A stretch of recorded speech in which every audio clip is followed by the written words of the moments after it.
round. So we'll do 20 yards, add a plate, 20 yards, add a plate, all high handles. And then you have to make it down and back in less than 10 seconds. That's the stipulation. So down and back in less than 10 seconds until you can't anymore, or you just can't push it or whatever. So we got up to about 4 plates at 10 seconds for 20 yards. And then we just shut down the time completely. And it was just like if you can finish it. So we went all the way to 26 rounds of 20 yards. And then we think we got up to it was like 7 or 8 plates, something like that. So, and then I went back down. So then you go 8 or 9 on each side, and then you come back down. And so that was my day. But honestly, I felt great, and nobody was sore. It's all concentric based, so it was good. Felt good. Not really, but it was fun for me to watch because I had all the guys puking and everything else. So, How does that relate to like being in a cage with somebody? Because it's not even nearly as difficult, right? No, because I mean, when somebody's coming at you and throwing punches, and the good thing about it is like they should be just as tired as you. So you have that. The prowler is kind of just you versus the weight, but again, it's you versus you. And a lot of times inside the cage, it's the same thing, right? It's you versus you, and you can go in there, step foot in the cage, step foot in the ring, and if you're not ready physically and mentally, you're gonna be beat before you even start to fight. So, yeah, I like that factor, And then my fighters is funny because a lot of my guys, like, I work with Dustin, I work with some high level people, and they're so efficient in there, right? So like they can spar for 12 rounds, come off the couch and be good because they're efficient. They know there's no anxiety in sparring or anything like that. They just know what to do in there. But if you put them on something that they're not accustomed to, obviously like a prowler push, it wrecks them, right? So it's funny. And then you get guys like, they do CrossFit wads and things like that. And you put them into a jiu-jitsu tournament or just a basic jiu-jitsu class and they're dying, right? So it's all, pretty much all specificity from that point, and to see how well they adapt is what's going to attest their athleticism. So I think that it's funny, I had a recent video with Johnny Shreve, a pro bodybuilder, IFBB pro. He's 40 years old. He looks like he's 20, but and he's super athletic. He played football in college, and we did a video, and he wanted to do an MMA style circuit, like a fight circuit. And we don't really do these anymore. I mean, we'll do them maybe periodically throughout the fight camp, and especially maybe getting closer because it is very demanding. It's highly lactic driven. So we don't do a whole lot of it, but I had him do it because he just wanted to feel how it felt to be like ready and prepared for a fight, or try to at least. And I would say the first half of the first round, he started puking like nonstop. And it was like projectile. And we got through the round. He's tough though, man. Honestly, I gotta give him props. He got through the round. We did it again, and he got through about 2.5 rounds. So he got roughly about 7 minutes, 7:50, and he tapped out on that. But I give him his props. Like I said, he's a bodybuilder. He's not a fighter. But you take him and you do something like you do like mile reps, or you're doing like clusters and stuff like that, where he's used to doing, and it's all biased to whatever muscle group, and he'll probably smash it. Right. But again, when you're doing things like this, it's a little different. When you're talking about these rounds that you're having him do, what do those look like that you would put somebody through to mimic what the ring would be like? Well, it's chaotic in there, right? So there's really no sequence of events. The only thing that starts is you're on your feet in the beginning, right? So in MMA, usually start on the feet. So primarily I'll have them work on the bag for about 30 seconds, maybe 15. And then each 30 to 15 seconds will switch up a position. Maybe they'll go on their back, or they'll have to get up and fight off their back. Maybe they'll work takedowns. Maybe they'll get, on the wall and have to work takedown defense off the wall. Or maybe they'll have to take somebody down off the wall, break off. And maybe now they're doing ground and pound in the next 15 to 30 seconds. And then from there, it's kind of like a sprawl and brawl type of aspect where they got to sprawl their hips down and then work on some strikes, right? So it is chaotic, and you can switch it up. That's the fun thing about it, is that it doesn't have to be like set by set, rep by rep. You can actually play around with it, and actually what it does do, it allows them to adapt fast. And so that's the biggest thing, because of the fact that fighting in general is multifaceted. So they have to be really ready at all times. to adapt to any stimulus. What are some of the things you see like a lot of fighters not doing that they should be doing as far as strength and conditioning goes? Because I know your fighters are always have the gas tank and shit like that when I watch UFC, and there's a lot of them where it's like, what happened to this guy? Or they'll find one camp where they did something right, and then the next one it's completely different. There's a lot of factors. It could be the weight cut. It could be, it could be psychological factors too as well. It could be injuries throughout the camp that hindered their actual training process. So there's a large amount of things that could go wrong, especially when you step into a fight. So if you're not fully prepared, and in all honesty, nobody really goes into a fight 100%. Either it's the weight cut or it's an injury or a nagging issue that they have before in the past.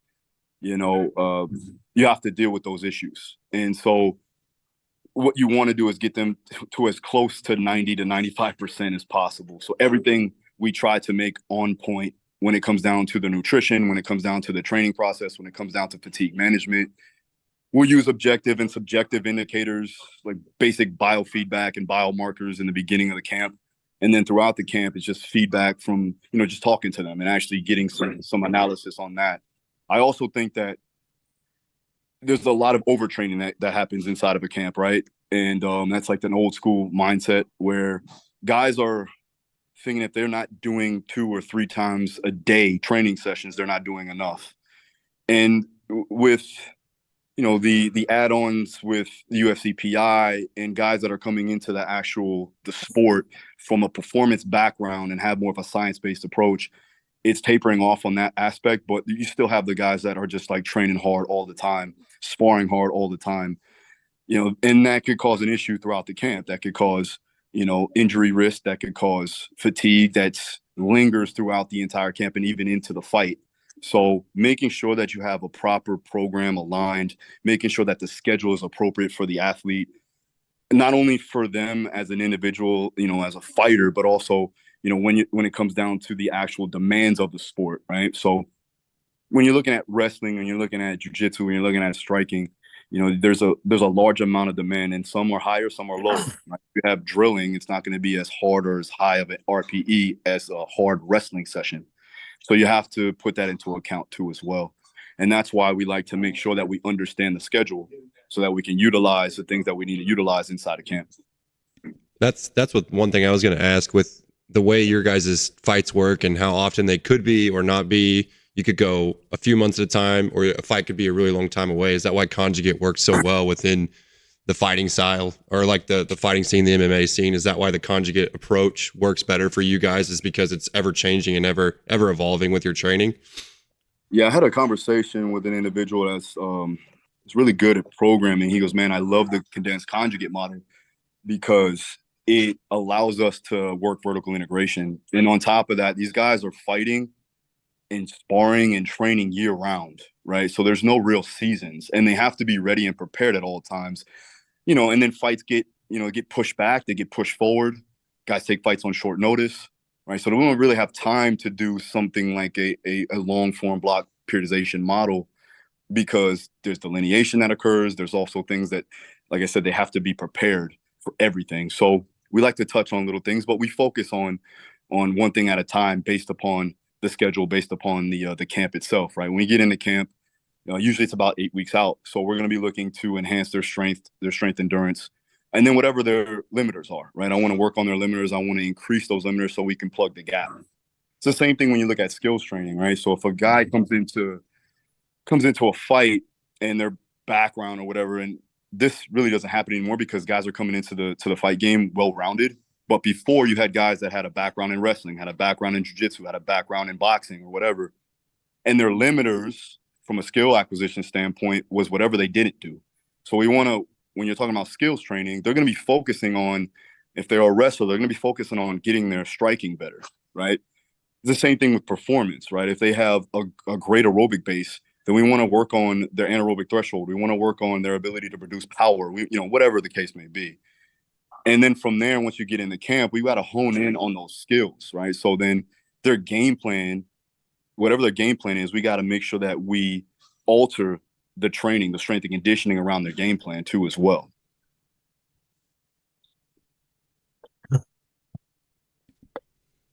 When you're training these people, I know you're big on the mindset thing. How much of that do you feel like plays into the factor of getting the results that you need to get with them, right? Like walking them through being able to have that confidence in themselves because what they're doing is absolutely such a high level of like risk, and things like that.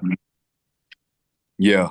Confidence increases confidence, in my opinion, and that's kind of been well documented. So increasing their abilities from a physical standpoint does help with confidence. Getting in the weight room and showing numbers progress does actually give them confidence.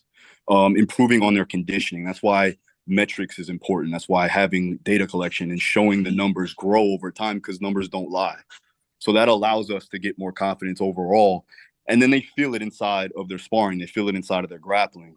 Along with that, I'm not a skills coach, but I fought for 8 years. So I can implement some type of skills practice inside of the strength and conditioning. I don't simulate, but I at least get it as specific as possible, especially getting closer to the fight when we're peaking. What that does is that allows them to get physically and mentally prepared for the actual sequence of events that's going to happen inside the fight camp or inside the fight itself, right? So improving on that and then putting them through certain demanding aspects of training, right? Getting them to the point where they feel physically exhausted, they can't move, but they still have to be efficient. And when they can do that over and over again throughout the weeks, when they go into the fight, obviously they're going to be well prepared and well confident to go ahead and handle whatever they need to handle. The biggest thing with fighters overall is not their abilities, not their skill set. Honestly, it's their, and I've been working with well over 200 professional fighters, maybe even more than that. And I could tell you the most anxiety driven aspect of the fight game is that they feel like they can't or they don't have the endurance to get through the actual fight. That's most of them, right? When you go into the UFC, everybody is skillful. Unless you're fighting like a John Jones where it's like, okay, I just got to go in there and just do what I have to do. Or it could be, it just is what it is. There are different types of monsters. But for the most part, everybody's on that level in that same path. So it really comes down to the X factor is, are they stronger? Are they more well prepared? Do they have a better game plan? Are they more conditioned? And then can they produce power for a long duration of time? That way they know how to finish fights at any point in that fight. Where do you see people get wrong, like the idea of specificity when it comes to their training? They try to do too much specificity in the weight room. Do you see a lot of that with the trainers that you've come across, or have you seen like athletes that come to you that may have done too much specificity in the weight room, or maybe they need to back away from their skill work, or where's the balance there that they have to kind of find? That's a good question. It really depends on, where they're at in their career. If they're very skillful, if they're veterans, there was times where I worked with a large amount of veterans and they need to taper off on their skills training because at that point there really was only going to be maybe 0.001% that they were going to get better. But the X factor, like I said, was to improve on their mobility, improve on their structural integrity, improve on their functionality as far as movement capabilities inside the fight. Because let's face it, if you train and you fight for a long period of time, you're going to have injuries. You're going to have things that are going to cause compensation patterns. So improving on their dynamics, improving on being more well-rounded as an athlete, improved their fight game, and it allowed them to prolong their career a little bit longer. Another thing that we like to do is like cognitive work. So we use what's called cognitive conditioning, and a young man by the name of Nick Davenport, Mr. Mental Muscle, we call him on Instagram. I implemented him into Dustin Poirier's training because there was aspects of training that he wanted to get better at that we couldn't do and we couldn't mimic inside of the weight room. We had to use certain modalities of training that almost simulated agility and reaction timing and depth perception that you would do inside of a fight, but we would do it with certain like modalities like lights and numbers and things like that, where you had to memorize certain sequences of numbers and memorize certain letters. And that just got his brain functioning better. And so, yeah, improving on those aspects of training where people kind of overlook, especially getting closer to the end of their career, is very important. Now, on the flip side to that, if they're just getting into the sport and let's say they're coming from a different sport, like a football player, actually myself included, I was a college football player. I needed to improve on my skill set. I had a background in martial arts, but I didn't have all the aspects of MMA. So I needed to improve on my ability to transition from striking to grappling and then back up to striking. So getting in and doing skills training was more of a hierarchy of importance. So more volume was dedicated to that actual skill set. And again, it just depends on the person, right? And a lot of times guys will go really hard on skills training, especially when they don't need it, but they're so good at it that it becomes like, okay, I'm just going to go hit the pads for a little bit, right? And they kind of cater more towards that. And there's a problem because you're really not getting better at that point. You're just maintaining, right? And we don't want maintenance, especially at the high level. And at any level, you don't want maintenance. You always want to progress. So you have to find out those little details that can get you better and then, again, increase over time. When you said football to MMA, I don't remember. Do you remember Johnny Morton, when Johnny Morton tried to do the whole football to MMA thing and he had a rough go? What do you think? Where's like the last kind of like cutoff point guys should ever try to make that transition to the MMA? Like there's athletes out there that are obviously incredible at what they do, but you see a lot of guys like come over to the MMA, like Brock Lesnar kind of sticks out in my mind. I mean, he was a freak athlete, but where's kind of that cutoff point where guys are like, you probably shouldn't come over here anymore? Or where's that fine line? Or do they just kind of have to just decide that for themselves and just figure it out? Well, it depends. I think it depends on age, but it also depends on like training age, right? How well they're actually, they're functioning primarily, right? If they're beat up and they have a ton of injuries, that's going to be an issue. So, yeah, I would look at that. If they're coming in and they can barely walk, it's probably not a good thing for them to get into a cage and try to fight somebody or a ring or whatever it is. So, yeah, it really depends on how well they were able to go through their career without any significant hard injuries, especially concussions. Those are the major things. And let's face it, man, when I was 7 or 8 years old, I got my first concussion playing football, and then it just kind of accumulated over time. So by the time I got to fighting at 20 years old, I already had like 8 or 9 concussions, that I could count. And you go ahead and now you're sparring hard, and you usually get more concussion sparring than the actual fight because there's more volume, obviously. And and then so you end up having a lesser career, and you end up getting knocked out or getting rocked for shots that you shouldn't even be getting touched with, or just it shouldn't even phase you because they're just you deteriorate your chin. So really, it comes down to like how well they were able to hold on to their career and not be as injured throughout that. Did you guys happen to see that there's going to be the 4-way strongman MMA fight? Do you see that with Brian Shaw, Mitchell Hooper? So it's funny because we got in contact with Brian Shaw. Oh, and hopefully we'll probably make that happen. I'm going to try to see if we can help him out a little bit, But it's just fun to watch. I'll tell you that. I'm definitely going to be front and center for that. When's that fight? When's that fight? Interesting. February, I think. Oh, nice. Okay. Something crazy like that. He's got a little time. I don't know. It's like a 4-man tournament, I think. Or maybe they're going to do like the crazy Russian thing where all 4 fight at the same time, but probably not. That's probably not what's going to happen. That would be a disaster. That would be a disaster. You've seen that shit though, right? Haven't you? Like the crazy stuff they do. Well, they do it all. It's always in Russia. Right. It is always in Russia. What makes those guys so good, do you think? Like all the Dagestanis and people like that? Is it because they're not doing it for the money? I think that's why they just go out there and crush. No, definitely do it for the money. They definitely do it for the money. Maybe Khabib not so much, but listen. At the end of the day, they got to make a living, and they're trying to get out of the position they're in. Yeah. So, interesting story. I did what was it? 15 days. I did consulting for Chechnya for ACA, which is a Russian-based MMA promotion. It was called ACB at the time, and it brought me out there. I think it was the mayor and then the president. Obviously, he got ill and died just recently, but they're not the greatest guys in the world, right? They're pretty hardcore. Let's just, to say the least, they're pretty hardcore, right? So we got brought out there. I don't want to get killed. We got brought out there, and like when I went out there, I didn't know. I was probably 26 at the time, so very green to like outside of the U.S. This is like my second time going outside the U.S. And so I got there in the daytime, and I started. We were driving past, and I see like bullet holes, and there's like guys with AKs just walking around. And we get to this spot, and it's almost like a gladiator training ground, right? You open like this big rolling doors open up, and you walk in. It's like like I said, it's like a compound, and you go inside, and in the outside it doesn't look great. It looks kind of run down, but you go inside, and it looked like Drago's training facility in Rocky IV.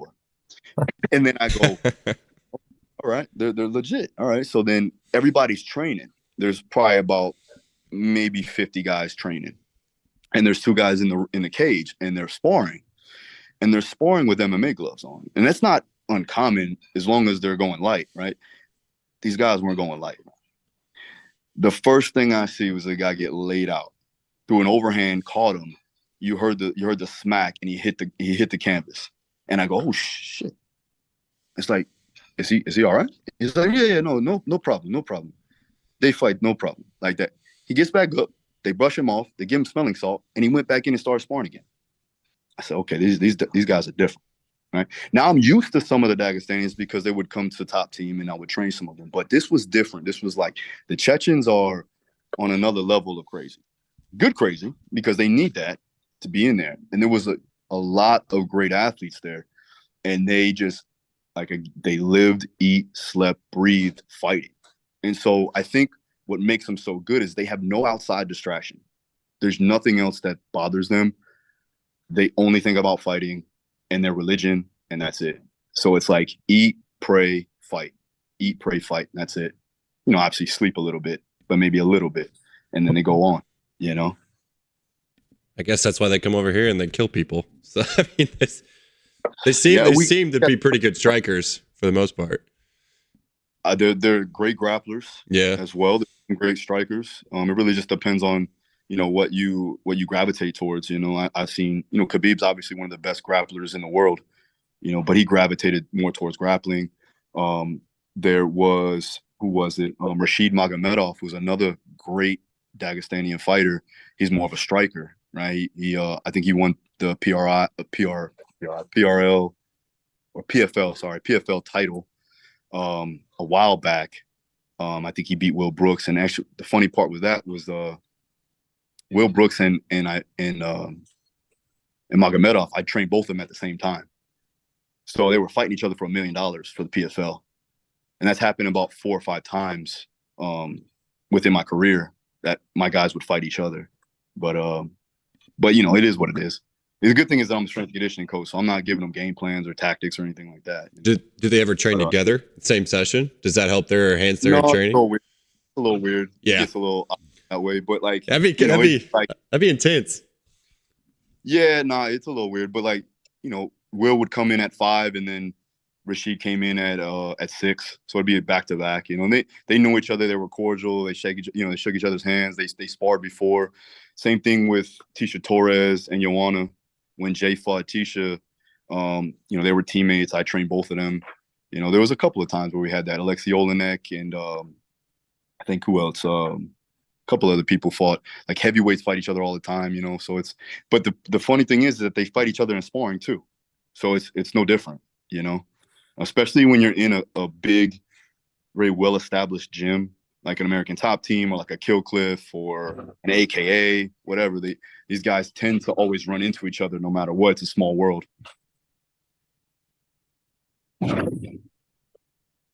Boys in there deadlifting. Speaking of deadlifting, how long did you powerlift for? Do you still do powerlifting stuff, or? I don't, man. I honestly, right now, I'm giving it a break. I'm really focusing on the coaching and building the businesses. But I powerlifted probably from 2014 to 2022. So I did about 10 or 11 meets. I think the main thing is I have herniations from C4 to C7. I had to get I have stenosis, and then I had pinched nerves, so I had to get stem cells to get it fixed. But it was painful as shit. I haven't put a bar on my back in about 2 years, so it's been a while. Did some front squatting and stuff like that, but not directly on my spine. We'll do some hack squats, and I'll do trap bar deadlifts. I'll hit sumo. Maybe I'll do a push pull meet again at one point, but want to give my at least my neck a break, because it was painful. But I can imagine between the grappling and shit like that on top of the lifting? Like you pick two of Yeah, the craziest rather, fucking things, and you're like, I'm gonna do both. Alex, man, I'd rather grapple and I'd rather strike and I'd rather lift to get strong as opposed to lift for a sport. Right. Does that make Yeah. Now, I'm not knocking anybody else because I used to do it and I got friends that still do it. I got I know world record holders and they love it. And I'll tell you this, any sport that kind of matched to a degree, for me at least, what fighting gave me was powerlifting. Powerlifting and a little bit of strongman too as well because of the conditioning factor. But it was overcoming that bar, right? It was the anxiety, right? Because that bar can crush you, right? So one of those things that if I were to make the transition to like a strength sport, that would definitely be it, obviously, right? Okay. Did you compete in any strongman competitions, or you just trained for strongman stuff? I did when I was actually fighting. So on the off season or off camp, wasn't fighting. I would do competitions, and obviously I was like 185 pounds, 190 pounds, but it was an open, open underclass division, and I would just do it for fun. And I had a gym when I opened up my first gym. I had one of the first strongman gyms in Florida. So Dimitar and Michael De La Pava and all these strongman guys would come through. Elliot Holtz when Elliot was doing it, and that's why I met Martin Lenz, back in the day. And then we did some videos because everybody wants to do MMA, by the way. Let me tell you that right now. Everybody wants to box or MMA. So it's a good transition, I say. But yeah, I had the first strongman gym not the first strongman gym, but I had one of the strongman gym locations in Florida. So everybody would come out and train. It was cool. And just by design, I was like, you know what? Let me lift some stones and flip some tires. It's just fun to do.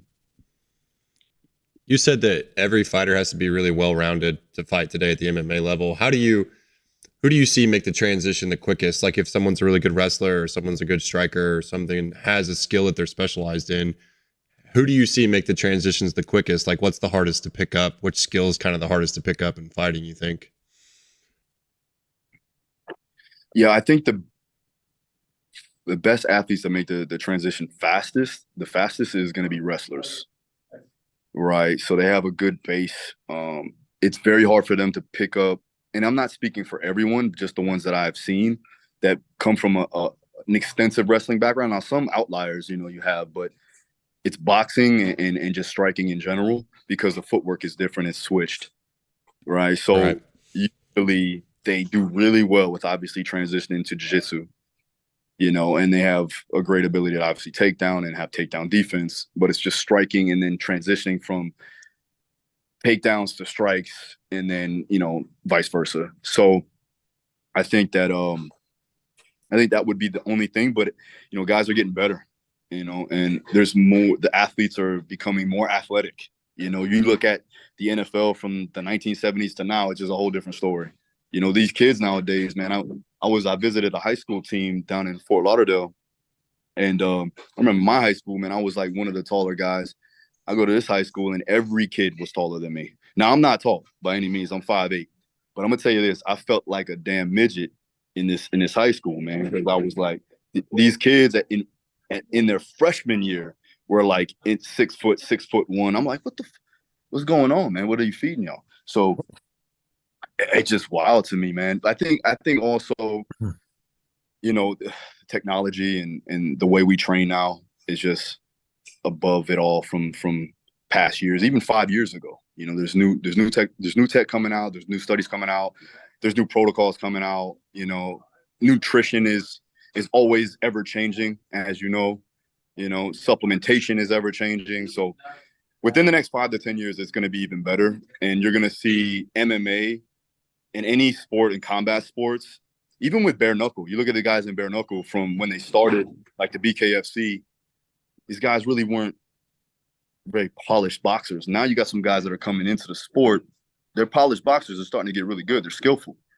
So that's going to be dangerous. You got guys that don't have any gloves on and they actually can box for real. It's going to be more fun to watch.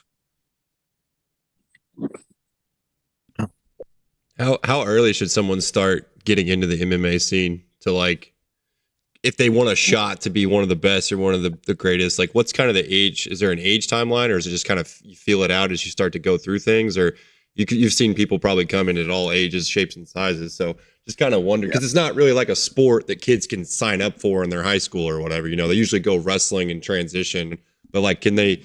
I mean, is there more studios out there that are kind of teaching this stuff, or that they can get involved in earlier, or how's that kind of work? Well, there is actually now. Kids are doing MMA now. They're doing competitions as early as I think 10 or 12 years old. There's no hits to the face, Right. but they're in the cage. They're throwing hands. They're grappling. So they're in there doing MMA. You're just not hitting to the face. So I'm a huge proponent of making sure that you're generally athletic in all aspects, of movement and sport. So getting them involved in other sports outside of combat and outside of martial arts would be also beneficial. When it comes down, I think footwork, you're looking at, soccer, you're looking at even basketball. When you look at coordination, I will always say the best athletes, in my opinion, play football, and I might be biased because of that. But I feel like the NFL players are the ones that I've trained the most, and I can probably throw anything at them. They're guys that play ball. The martial artists, they have a better ability to adapt, but the athletes that come in and they have a better base of athleticism, a better base of movement quality, they tend to transition better and be able to take things on a lot better too as well. There's athletes in the sport itself, and the good thing about it is, like, you need to develop a mental capacity. You need to develop fortitude for the actual sport. Combat sports it's not soccer, it's not basketball. You know what I mean? Like, you're getting punched and kicked and elbowed in the face on a constant basis. So you have to develop that too as well. And I think wrestling at a young age does develop that. It develops that mental fortitude. So let me go over here. It develops the mental fortitude. It develops the ability to withstand hardship. And so if I were to put my son into a sport that I know that was going to help him evolve and adapt and be just a better fighter, I would have him do dance. I'm kidding. I would have him do gymnastics.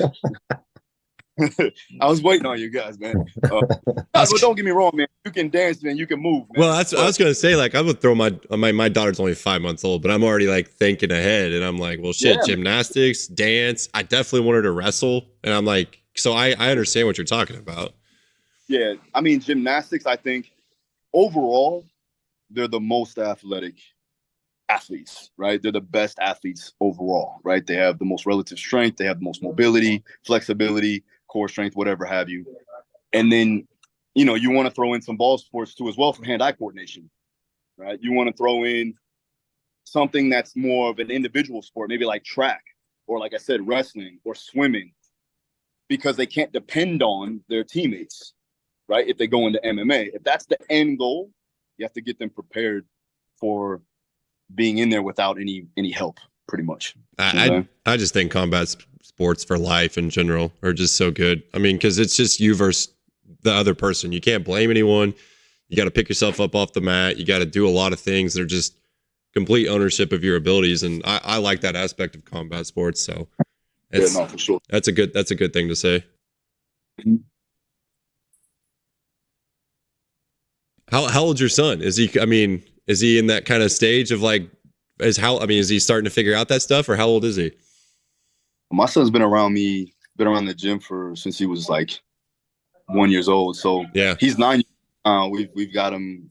He's done jiu-jitsu, he's done wrestling, he's done Muay Thai, he's done boxing. He's around all the fighters, He's more, believe it or not, he's very analytical. So he'll dissect his movement. He'll dissect his videos, like all kids are kind of into video games. So he's looking at data and he's looking at analytics and things like that, which is important, I believe, especially nowadays.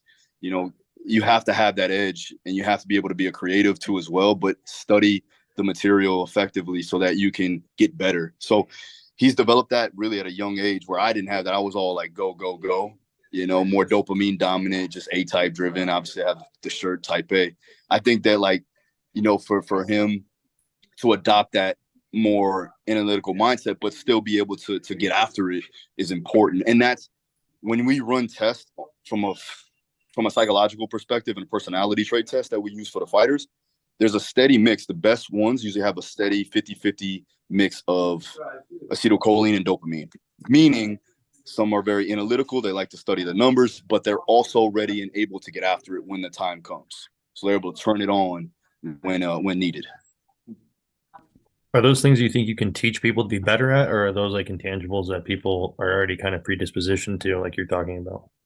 I think a little bit of both. You know, we want them to be able to adopt more of a data-driven mindset, you know, because like we said, numbers don't lie, and it allows them to see progressions, and it allows them to get better overall. Because if you're just kind of blindly just going after it, you really don't know if you're getting better or not. You just know you're working hard.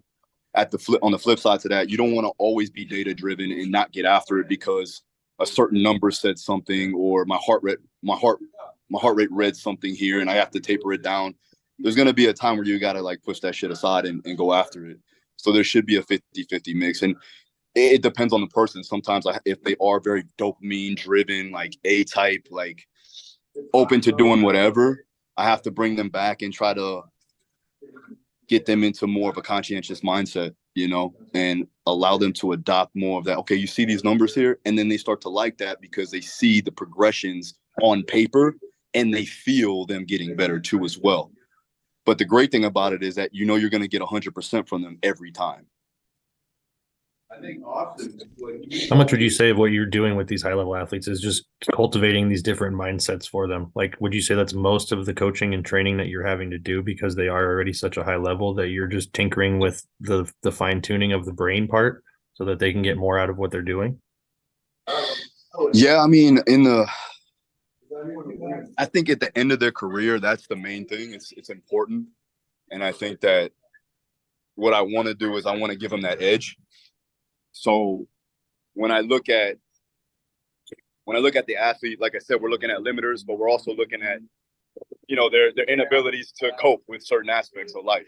You know, sometimes they can't cope with losses, and that's a problem because in this game, you're going to have losses. So we have to dissect that. And you have to, again, go back to studying film, studying what went wrong, studying what went right. And then from there, it gives them the ability to overcome those obstacles and that negative mind frame. Because if you're always thinking about the past, like, for instance, I've lost fights that I shouldn't have lost. But with that being said, it doesn't deter me from getting better. I don't dwell on the negative. You have to always look at what went wrong as a positive to learn from that and evolve. And then what went right, and then you can build upon that. So when we dissect what we went through, you can understand the process a little bit better.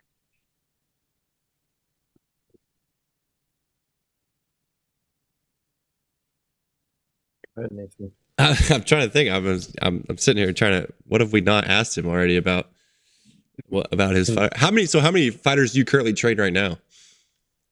So right now, I'm only working with a select few. My coaches work with more, but on a given day, I'll probably work with 3 to 4 MMA and maybe 3 to 4 boxers. Gotcha.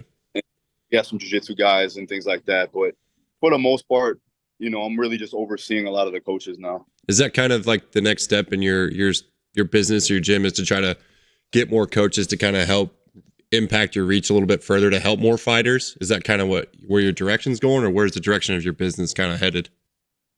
Yeah, man, I've been training for 15 years, you know, so at the moment now I'm more focused on coaching the coaches. I have over roughly around 5,000 coaches that I mentor on my mentorship. And most of those guys are training fighters and boxers and things like that, rugby, football. And then I have my coaches that are in my gym right now. We work with some amateurs, we work with some pros. I'm just trying to develop them as coaches, and then overseeing and consulting with the fighters itself. You know, obviously I have my bigger name guys that kind of been with me for a long time. I have my guys that, you know, primarily like Maureen Shea is another one. She's actually my personal assistant, but she's a 2-time world champion boxer. So she has a fight coming up in February. I got Jake Boswick, who's been with me for 7 years. He's a bare knuckle fighter, but he's got over 30 MMA fights.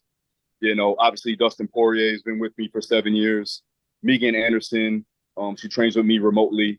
You know, so I have my fighters that still have been with me, and I really don't want to just like, okay, here's my other coaches, you know what I mean? But that's the rough part about it, because now my time is very limited because I'm doing so much when it comes down to like seminars and podcasts and, you know, webinars and things like that, along with, you know, doing the YouTube thing and doing all this other stuff for the business. When you look at trying to evolve and grow as a coach, I think the next step in the evolution is to start passing it down to those that, you know, come before you. So taking what I've learned, the things that I've done right, the things that I've done wrong, and giving them the roadmap to success in that perspective as much as I possibly can. That's an impressive number. So that's 5,000 people that have signed up and used your education platform and used your training platform. Or do they? Yeah, on the mentorship program. Yeah. So we have like 7 or 8 coaches that are on my staff now from my 2 gyms. I have one in Port St. Lucie and one in Deerfield Beach. Do you feel that your program is only specific to people that want to get into the fight scene or to the coaching of the fight, like coaching fighting, or does it pretty well apply to pretty much all athletic adventures? No, it definitely applies to everything. I'm actually going to be coming out with my own certification course. So it'll be a nationally accredited certification. So I want this to be an overview and a broad overview of not just for combat sports, but for all sports performance. So you can use it with any sport, with any athlete, even with the general public. I even work with, now we work with more of the general pop, where before, where I started, it's kind of funny, like you start with general pop, then you go to athletes, now I'm back to general population. My general population is, you know, considered more of those guys that have a more of a reach. I don't know if you know, I work with Timberland, I work with Kevin James, I work with, you know, a couple other celebrities. They're great because their mindset is like athletes, right? But physically, they're still general population, right? But they want to get after it, and those are the people that I want to work with, and those are the people that I'll program for. But yeah, it's to answer your question, yeah, it's for everyone. I just think of Kevin James as the king of queens, you know, just that's all I can ever see him as. But I mean, I guess that's Little did you know he's doing conjugate. Now you know. Man, yeah. Listen. Kevin James is an athlete, bro. Kevin can beat you the fuck up, honestly. So I would say he's deceptively athletic. You remember Here Comes the Boom, right? You remember the movie Here Comes the Boom? Yep. It was all him, man. That was all him. That's impressive. Yeah. The problem is we got to keep him away from the pizza. He likes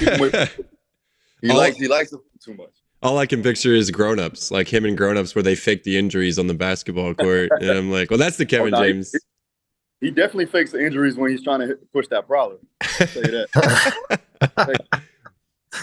Are you the only one that likes the prowler? I don't know if anyone actually likes it besides. Do you do the low handles too? Are you like that sick and demented? You're like, give me the low handles. Video. You saw the video. I had to go down, high handles, come back, low handles. Like I'm a person that like, honestly, it's easier for me because there's no real transition. It's just straight line. You know what I mean? And so if it's like, I can do that all day. That's, man, I've been on that kick lately with some of my Gen Pop clients for conditioning days of like, you're going to go down on the turf, low handle, and then you're going to come back high handle. And we're going to do that for 15 minutes. And they hate that. But what's a bad cardio session for you? Like you love the prowler, but like, what do you hate? What do you hate? Man, so about almost a year now ago, I was going to get ready for a triathlon.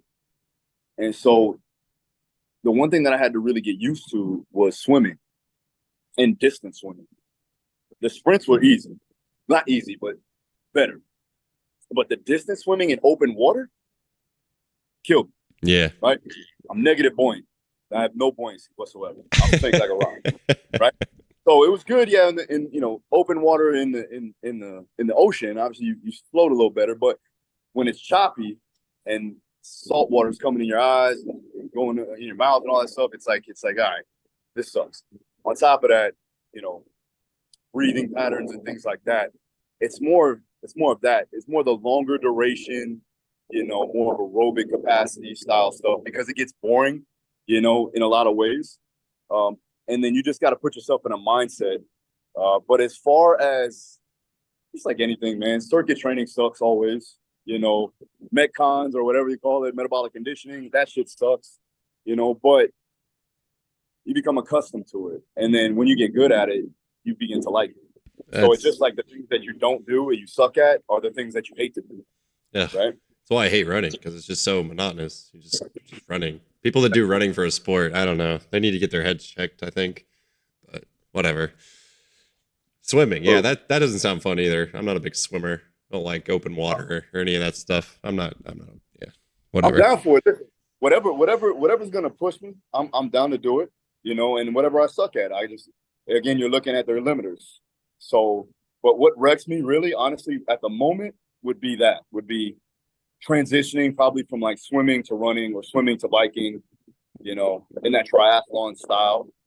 But again, okay, I suck at that. Let's get out. Is the triathlon something you're trying to accomplish? Is that down on the docket, or is it coming up? Or yeah, I wanted to do it. Wanted to do it probably. I'll start to work on it probably by the end of next year, really hard. When everything kind of slows down a little bit for me, but I was trying to do it, and it was way too much time. And I had fighters fighting and things to do and obviously business to run. And it was like, not only was I running myself into the ground physically, but also mentally. So it was very hard for me to like adapt and actually feel good doing it. I ended up injuring my knee, injuring my ankle, just because it wasn't able to really fully put myself in it, How much are you using the FRC principles and stuff in your own system? I know you use some of that things like the cars and stuff like that, but is that a thing that you focus on with people to help with like compensations and things like that, like you were talking about earlier? Or? Yeah. I mean, I think functional range conditioning and mobility in general is one of the things that people miss. They look at flexibility, they look at range of motion, but being strong in ranges is very important, especially for combat sports, but with any sport in general, right? You have to be able to get into the position, but also be strong and have force to get out of that position. So using FRC as almost like a principle of training that will enhance mobility is important, so I like to do that. Primarily, it's going to be on the off days of the actual weight room because it is demanding, right? It's not just stretching, right? And we'll implement it into the warm up too as well in the dynamic warm up. Maybe do some controlled articular rotations and some breathwork protocols, but I wouldn't spend a whole time like, all right, I'm going to do 20 minutes of FRC and then go right into weight training. It's not going to happen, So yeah, we would take that as a separate day of training if we're going to be fully focusing on FRC principles and mobility training. How many other I know you talk about like different planes of motion and rotational stuff.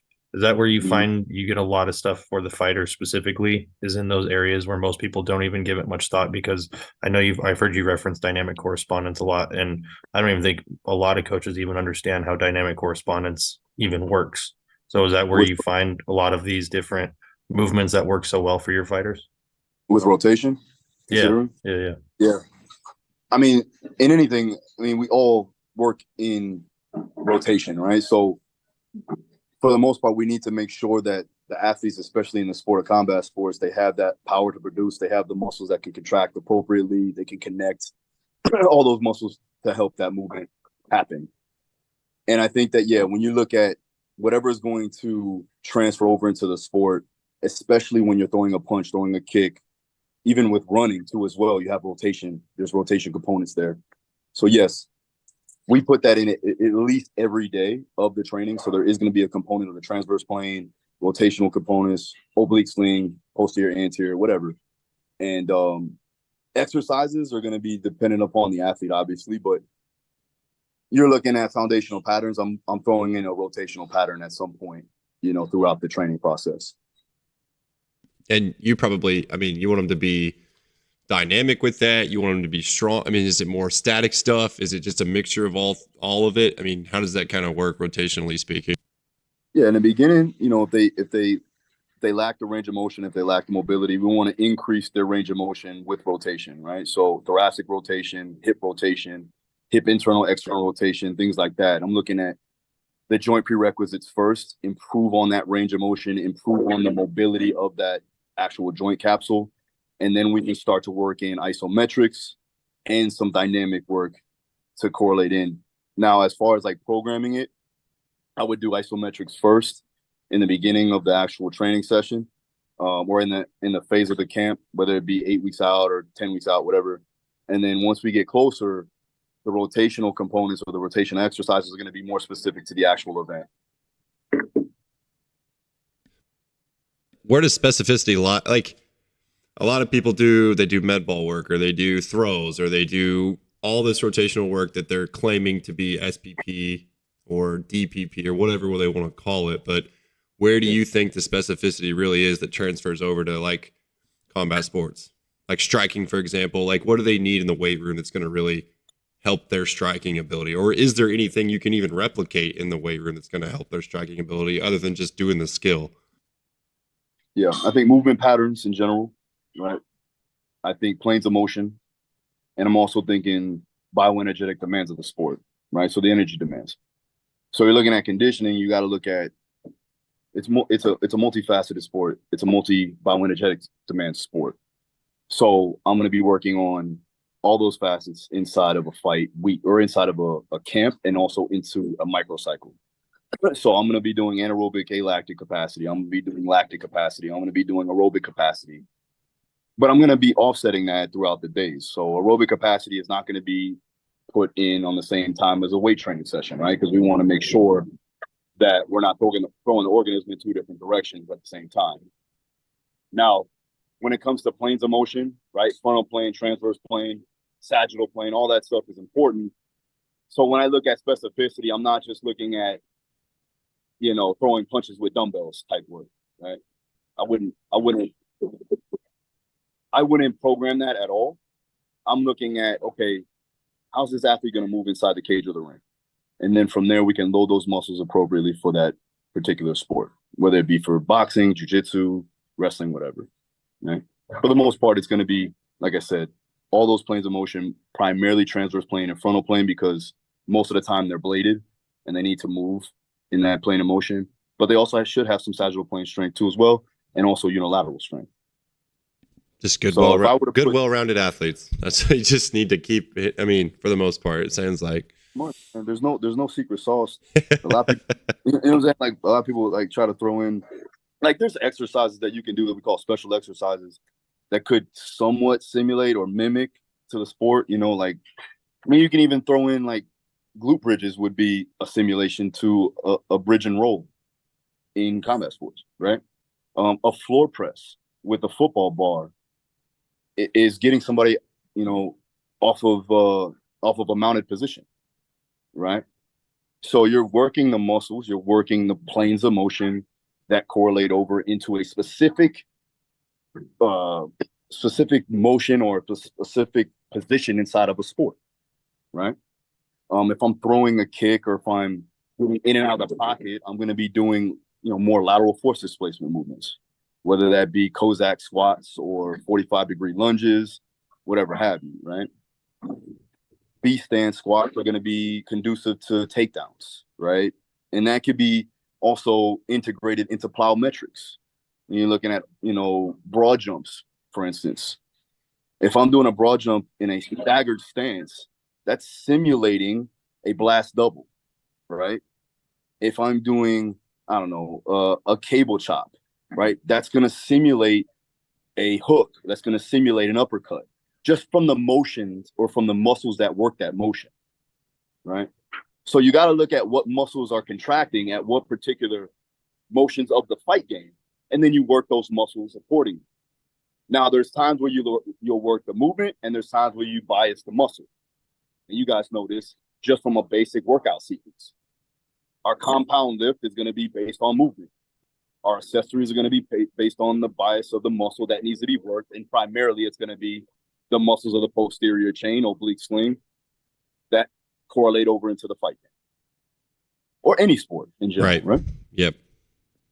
So go Go ahead. ahead. No, you're good. Go ahead. So when I look at a sequence of a workout, you obviously are going to go, and it all depends on the time and everything else. But like basically a layout would be, you're going to go high velocity to isolated, right? So you're looking at speed work, maybe some acceleration work, maybe some power work, plyometrics, so on and so forth. Speed, strength, speed, maybe some absolute strength, depending on where you're at. That can be a compound lift, maybe even bilateral, right? That could be a sumo deadlift. That could be a trap bar deadlift. That could be a Zercher squat. That could be a front squat. It's bilateral in nature, but you can play around with it. Once you get closer to the fight, then maybe do something unilateral. Maybe do a split stance, right? Because now you're getting, quote unquote, more specificity, more specific. Getting closer, you do maybe a special exercise, or you can do a supplemental lift that helps with the main lift. So our testers and our builders, right? Could be a good morning. It could be a split stance good morning with the SSB bone, where the load is, when the attention gradient on the load, it correlates over to, getting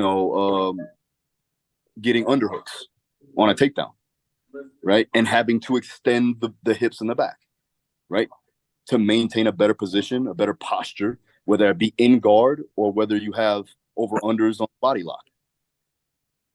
When you get the takedown, then you have to maintain your position. So we have to work the hips, we have to work the core and everything else. And then you look at, all right, what muscles are weak? What aren't firing effectively? What's the breakdown in those compound lifts that we need to work on? Or what's your compensators? And then we need to work on improving those compensators or those limiters, depending on what's weak. Usually it's going to be, with fighters, it's going to be internal external rotation of the hip, adductors, glute med. Sometimes it could be upper back. Sometimes it could be lower back. But it all is specific to the individual. And it also depends on their background of fighting. Muay Thai guys, very strong upper back, very strong hips, very mobile when it comes to that, but they're also beat up. So then increasing their strength, increasing their lower back strength, increasing their glute strength will definitely help improve on their abilities as an MMA fighter, but also improve on their longevity of the fight game.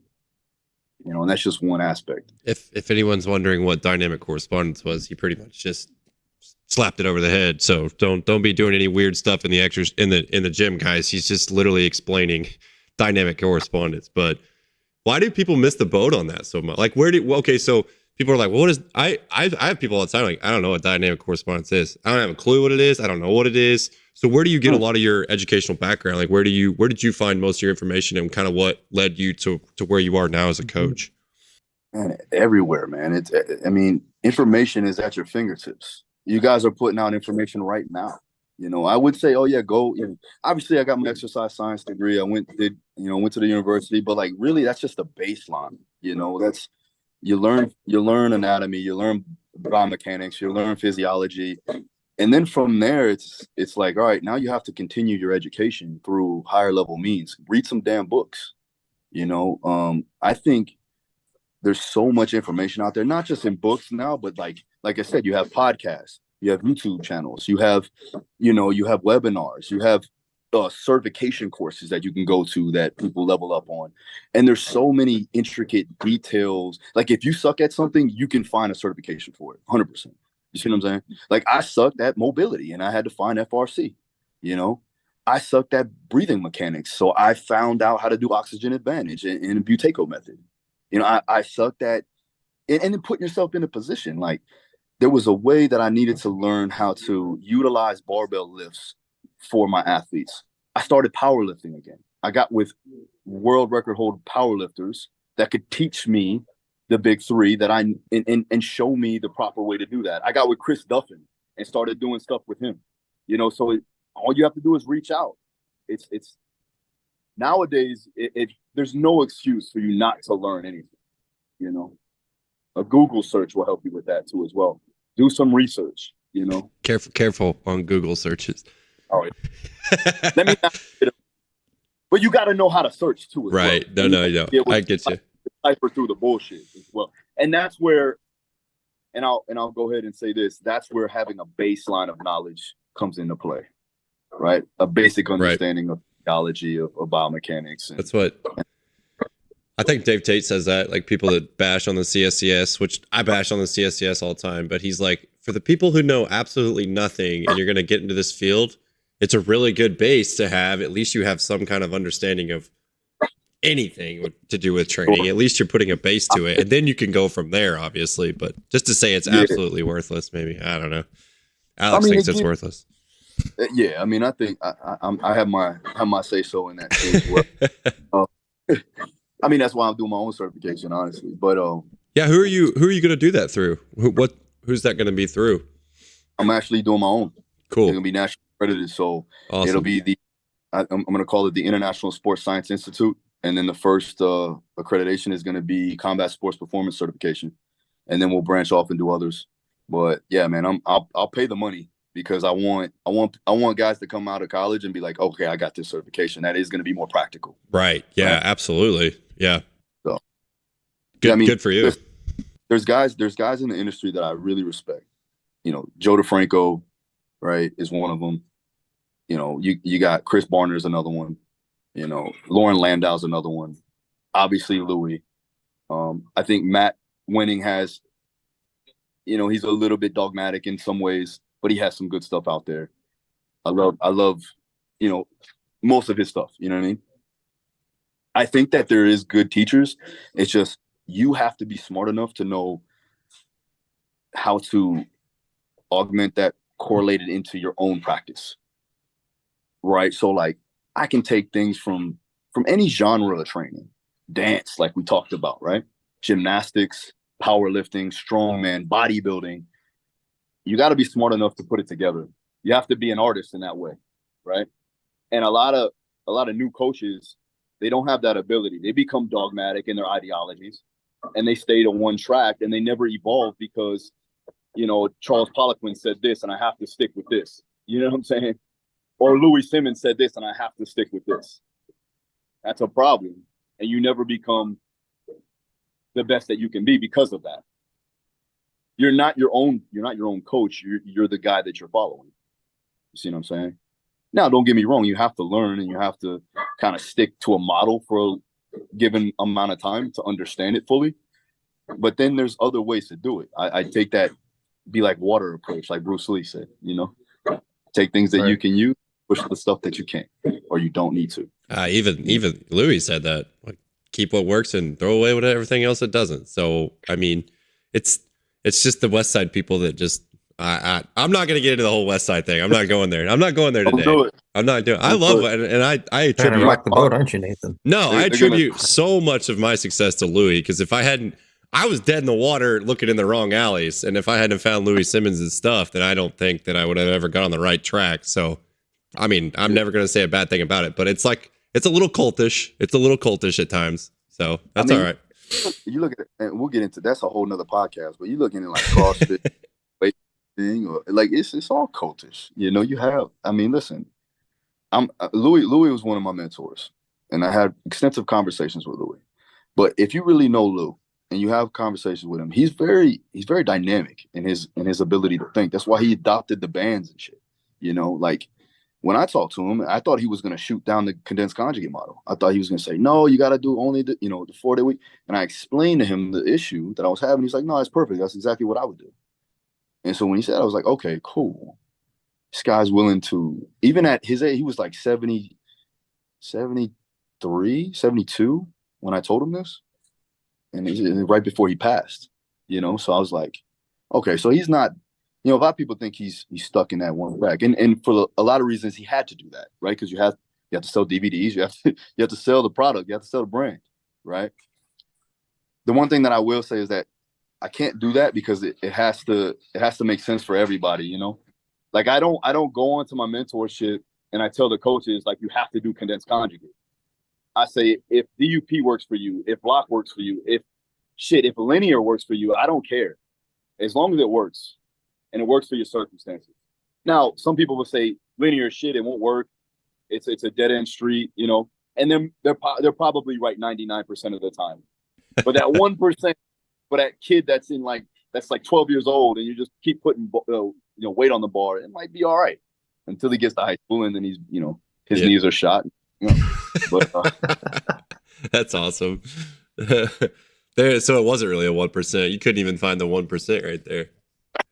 I tried, man. I tried. So explain to, like, just assume we're idiots and we know absolutely nothing. What is condensed conjugate, and how does it differ from like just a typical West Side conjugate model? What did you adapt from West Side principles that led you to the condensed conjugate type of method? I mean, the major thing that I adapted to it was being able to pretty much bring up everything at once, almost like a Charlie Francis type of model, right? Or, being vertically integrated. But I'm never like, I don't adopt like max effort lifts every week. That's not what we do, especially for my combat sport guys. We'll maybe do a 5-3-1 approach where we'll go into that, right? But a basic overlay would be a 2 to 3 day a week model based on the conjugate method, right? You have your dynamic method, your max effort method, and your repetition method effort. Louis had 4 days a week, right? But I don't have 4 days a week with fighters, right? You have it at the max, you have 3. Really, ideally, you're going to have 2 days a week with him in the weight room. So I had to combine the dynamic effort, the max effort, and the repetition effort within those 2 days in full body, because we didn't have enough time to do enough volume, right? So day one would be either a dynamic lower or a dynamic upper, and then you switch that in that same day. It would be max effort lower, max effort upper. The max effort lifts would be compound lifts like we talked about earlier, and then the accessories would be based on the max effort lift. The conditioning would be based on where they're at in camp. So again, it would be more alactic capacity, more utilization training, something like that. And I would use that within a 90-minute time frame. The great thing about dynamic effort is that it was more power endurance work. It's like, get it done, short rest intervals, get back to it. And they need that, especially inside of a camp, because they got to be prepared for the fight, right? Now, a 3-day-a-week model, we can do 2 days of either heavy efforts, maybe strength, speed, or max effort, depending on the athlete. And then the third day would be predicated to full body dynamic effort, right? Where everything is all fast, medium to fast, right? So power to high velocity type work. And then let's say, for instance, if we were to do it in an 8-week camp, first 8 weeks out, you would do maybe some sort of strength speed. We'll do like a set of 5, maybe do 5 sets of 5.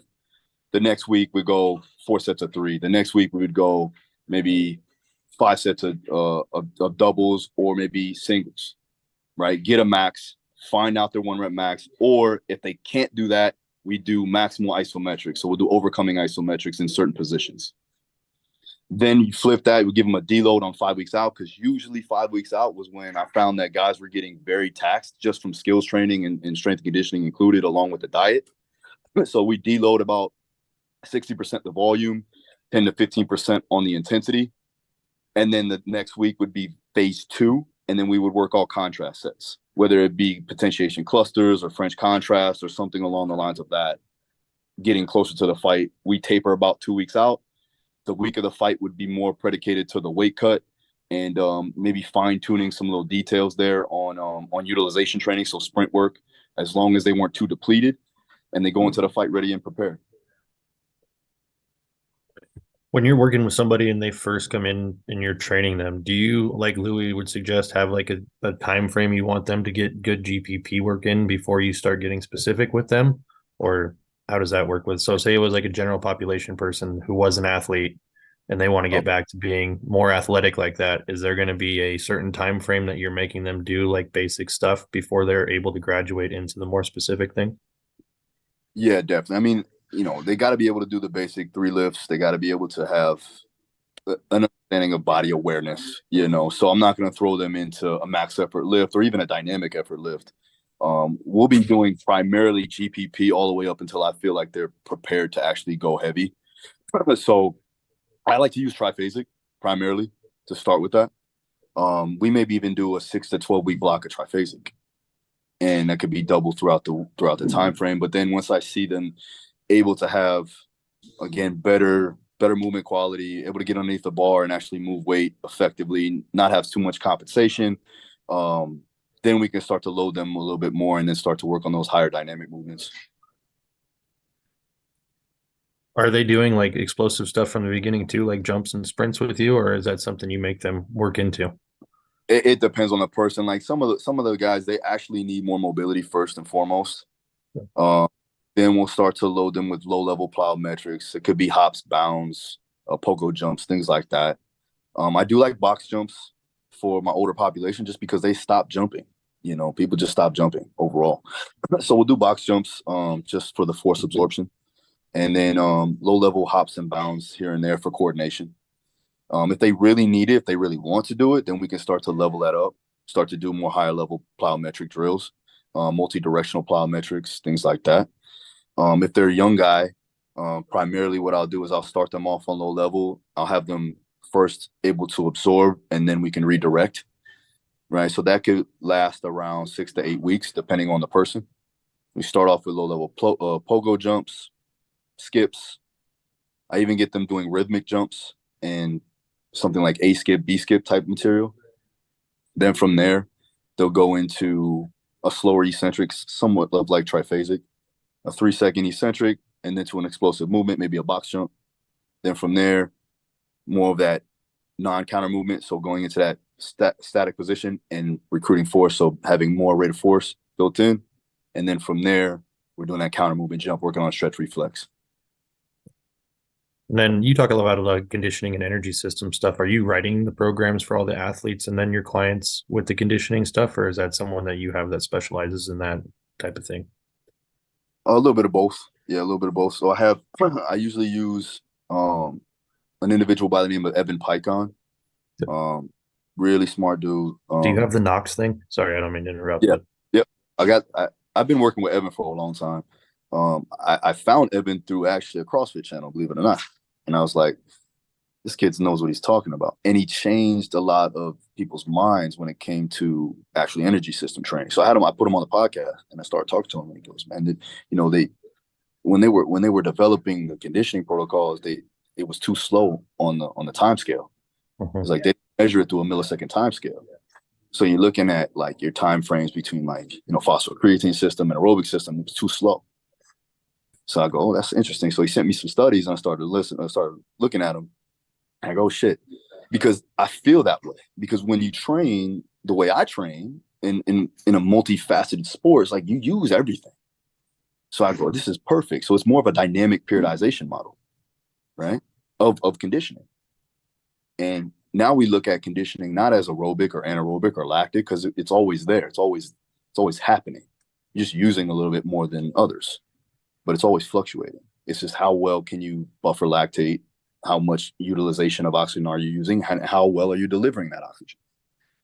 So we use Knox to help identify those limiters from a rate limiting factor perspective. And that kind of dictated all my conditioning from there, because now it's more so based on their limiters. It's not based on their VO2 max. It's not based on the lactic threshold. Yes, we use that as a perimeter, but it's primarily based on, okay, where can I streamline the conditioning that's going to get them prepared for battle or for whatever they want, right? If they're an endurance athlete, we know, okay, their limiter is utilization. Well, we need to get them stronger because they need to be able to utilize that oxygen. That means that they're not contracting the muscle appropriately or enough. So maybe get them stronger, and that can help with their conditioning as an endurance athlete. Now, flip side to that, you got a football player that utilizes a shit ton of oxygen but can't deliver it. So you go, all right, now we got to pull them back, maybe give him some aerobic capacity work, even though it's not specific to the sport, but we're enhancing his energy output and his ability to buffer lactate better. So I look at conditioning more so like that. Yeah. Alex brought that to my attention probably about a year and a half ago. He's like, read this, look at this. And he's like, I just didn't understand the whole, like, it was like a light switch. Like, okay, we turn this one off and then this one gets turned on. And I was like, that doesn't even seem remotely like how we would use it. And then I found some of that stuff and I'm like, well, it makes sense that they're all enhancing the ability of the others and that they're all being utilized, like what you were talking about. So I love looking at it through that lens. And like, Charlie Francis had that high-low method. And I was like, I was doing that just based on not trying to confuse the system, right? I don't want to confuse the athlete into knowing what he needs to do. But when you look at it, you go, everything overlaps. So when I talk to Evan, I go, well, if you did, like, let's say, for instance, somebody has a respiratory issue, you're going to do mixed aerobic system training because they need to have a better ability to let off CO2 and breathe in oxygen. It's also a biomechanical issue. So it's a postural issue primarily. So having them breathe, like simple things like crocodile breathing, can enhance their respiratory issue and eliminate that limiting factor, right? But I think also that people, again, with the ideologies, get stuck in this one-track mind. They're like, no, you have to do aerobic for this amount of time. You have to do, anaerobic for this amount. It's like, read the studies, bro. Because you know what the problem is people get stuck in that mindset for so long, and that's what they've learned in college, and that's what they learned through the NSCA and everything else. And they go, damn, my whole world just got flipped upside down. I don't want to change. I'm just gonna keep doing what I'm doing. I'm lucky I didn't go through that lens. I didn't do exercise science or any of that stuff. I don't have that perspective. I mean, I remember reading about some of that stuff in my physical education degree, but I was like, none of this crap makes sense to me at the time. So I'm glad that I don't have that perspective. Yeah. Well, I started to realize that when I was like, when I looked at like VO2 max testing, and these guys had crazy VO2 max, and I go, but they were gassing out on prowlers. Right? So you go, okay, hold on.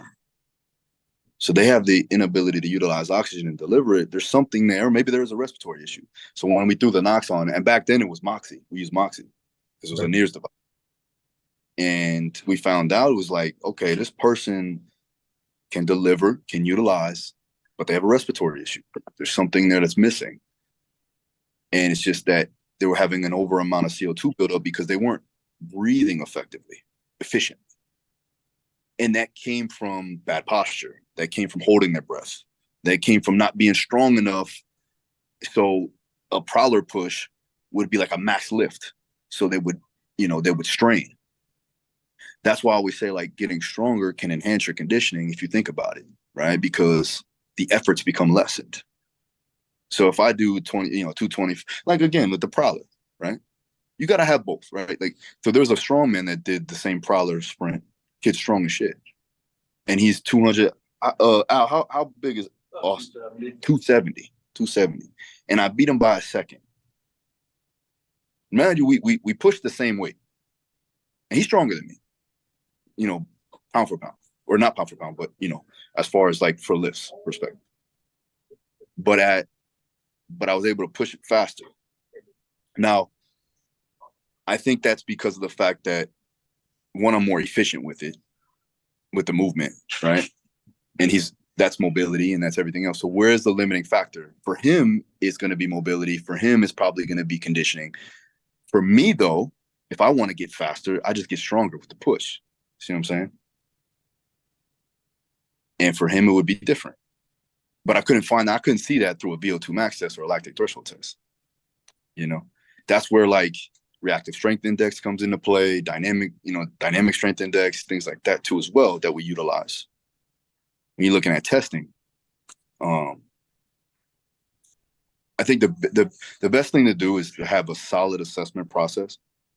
I go through postural analysis. I go through, physiological assessments. We'll do VO2 max. We'll do lactate threshold just to see. We'll do a maximal aerobic power test, a maximal aerobic speed test, all of that. But that's just a guideline or like a base that we know, okay, this is what we can get to. And then now how do we train to get that better? And that's when you have to use those rate limiting factors.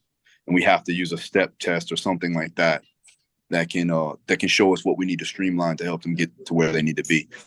Not for nothing. You don't even need to have, it doesn't need to be, it could actually be specific. I can have them do that in sparring. And now you're talking about true specificity when you're trying to streamline the conditioning based upon their demands of the sport. You see what I'm saying? The good thing about the Nox is that you can just throw it on your arm and they can spar and grapple with it the whole time. I can say, okay, what's going on? Where's their limiters at? and you just improve from there. And the great thing about that is they buy into that because they're doing their sport, right? So I guess when we talked about specificity, going back to that could be something that we utilize for sure. And it'll get better over time. There'll be things that'll come out, new technology that we can measure, true power production with a very dynamic corresponding movement, right? Punch, a kick, a knee, elbow, flying knee, Superman punch, whatever the fuck you want to do. I know they're doing that. What is that? The Proteus machine or something like that? The Proteus. I know they're doing that for a lot of throwing athletes and things like that. So I have a Proteus at the gym. I'm partnering with them. I'm actually on the advisory board. It's me, Eric Cressy, and Bobby Stroop. Oh wow. And I'm handling the combat sports side. Okay, Tom, can you tell Cressy to get it going over there in New York? Get the Yankees going in the right direction, please, because I'm tired of this 82 and 80 nonsense isn't going to work. And he's supposed to be the guy that's turning it around over there in New York. So can we get that? Can we get that going? I'm just kidding. But I look. It's funny, man, because like somebody messaged me today. It was like, "Yo, can you go talk to the Pittsburgh Steelers strength coach?" And I'm like, bro, like. They have one of the hardest jobs in the world. They got to deal with multi-millionaires that really don't want to train. Oh yeah, they really don't, and they got to kind of babysit them. Grown men can't really do much with them. Yep. So I feel for those guys. Yeah, he's not got an easy job. I just love all the Cashman and Giancarlo Stanton drama right now, and I know Cressy had his hand in the New York Yankees organization when they hired him a couple years back. But anyway, I'm sorry. I didn't mean to get you off track, but you just put in a good word for me and say, hey, man, get the Yankees going. But anyway, back to the Proteus. I'll let him know. I'll let him know Nate said something. Nate Stone said something. He's going to go, what? Who the hell is this guy? I'll send him your Instagram, everything. He'll DM you. There we go. That's funny. So you were talking that Proteus machine. You're on that board. So how are you guys using that or implementing that, or how's that kind of change training for you guys? I mean, there's several ways, man. You can use it for basic training stimulus because I can change the tension like mid rep actually, and it's omniconcentric. So like if I just want to work pure power or pure force displacement, like higher rate force displacement, I can do that. And it's wide range. Like it's all planes of motion. It's multiplanar. I can go rotation. I can even throw hooks and uppercuts and things like that with it. And the force is being distributed appropriately as opposed to like a dumbbell or something like that. Right. I can throw an uppercut and it's going to go right in the direction of force that I want. It's all concentric based too as well. So there is some, obviously you have your argument there of it not increasing muscle mass and things like that, but it's not the goal really. The goal is enhance performance, enhance force production, improve mobility. And as far as the testing, we're looking to do a force velocity profile on there. They're doing velocity-based training. They're putting that in there, so it's implementing in. So similar to like a gym aware, something along the lines of that. I like it because for punching patterns, it's perfect, right? For straights, it's perfect. An overhand, a jab, the only thing that I would say that they need to get better or we need to add is an attachment for the hips so that leg training becomes a little bit more efficient and leg testing or lower body testing would be more efficient. Because when you have it, you hold it in your hands. You just don't, you feel it more in the upper body. You feel it more in your shoulders than your actual legs. So we had like a belt, which we are going to be putting in. That'll help a lot.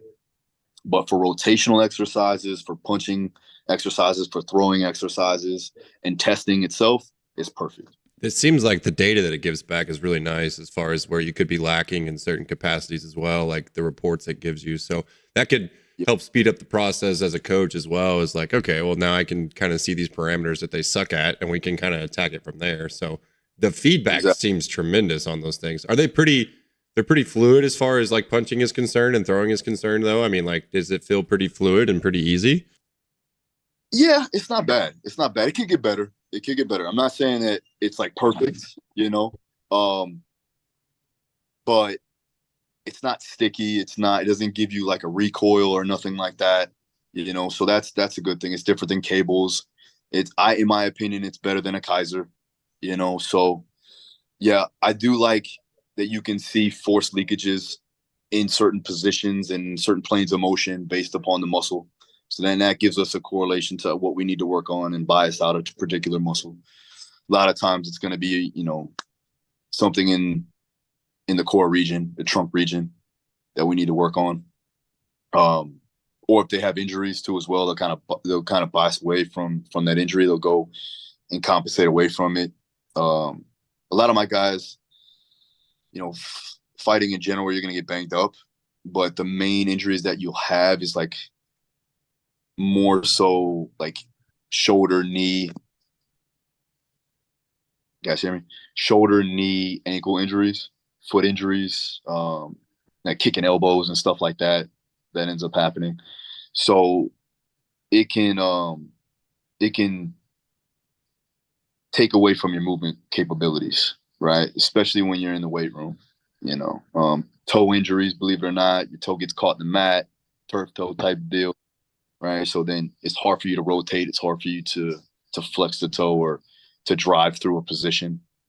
So what ends up happening, they end up compensating and they end up going into the knee, which ends up fucking up the hip and going into the back, if you don't take care of it, for a long period of time.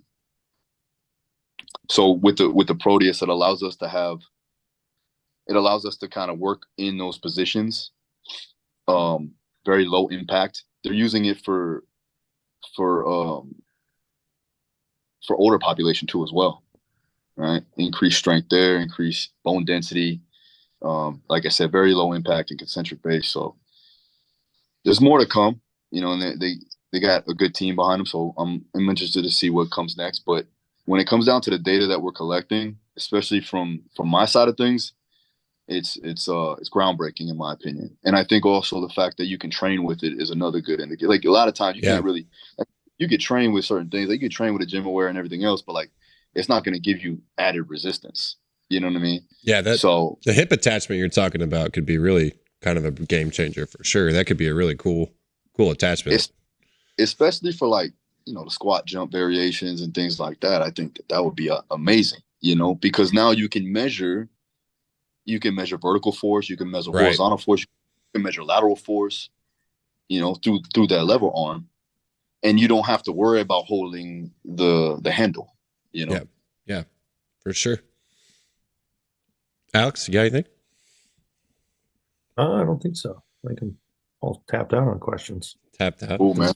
Let this busy man get back to his day. Well, Phil, we greatly appreciate you coming on. Is there anything you want to leave the people with or part with, or kind of just self-promote yourself here and kind of let people know where they can find you and how to communicate with you and what you're offering next? Yeah, man. Well, thanks for having me, guys. I appreciate it. It was a good talk. I could tell you guys are well versed in the game, and I keep continuing to have success in the podcast world too as well.